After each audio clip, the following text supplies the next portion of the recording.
Comment reconnaître les faux enseignants?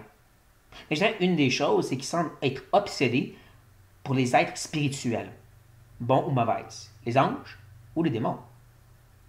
Ils sont si obsédés sur ce sujet, pourtant, on peut voir dans Colossiens, 2 Pierre et Jude que ceux qui sont obsédés de ces créatures-là ne sont pas de Dieu. Parce qu'ils ont négligé à quel point que tout est centré sur l'être par excellence divin, Jésus. Qui m'amène à le deuxième point, de toute façon, c'est qu'ils ne sont pas justement concentrés sur la personne de Jésus-Christ. Ils vont le mentionner. Il fait partie de la façon par laquelle tu peux avoir ce que tu désires. Utilise son nom. Tu peux accomplir des choses, avoir des expériences au nom de Jésus. Mais il n'est pas le point central.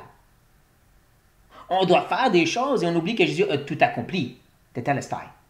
Qu'il a dit lui-même à la fin, quand toute autorité et puissance lui ont été données.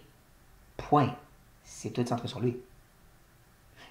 Dernièrement, on voit à quel point qu'ils ne comprennent pas la parole. Ils vont peut-être sortir des versets et des histoires et partager des choses intéressantes, mais à la fin de la journée, ils ne connaissent pas la parole parce que c'est centré sur Jésus. Il est prophétisé dans l'Ancien, par des types, des images et des paroles. Il vient se présenter dans les évangiles et on l'enseigne dans les épîtres. Il revient dans l'Apocalypse.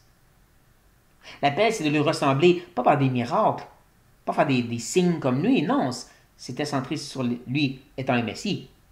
Non, on le ressemble en étant sanctifié à son image, soumis au Père et lui ressemblant dans l'amour. Ça, c'est ressembler à Jésus. Donc, comme j'ai dit, c'est comme ça de les reconnaître.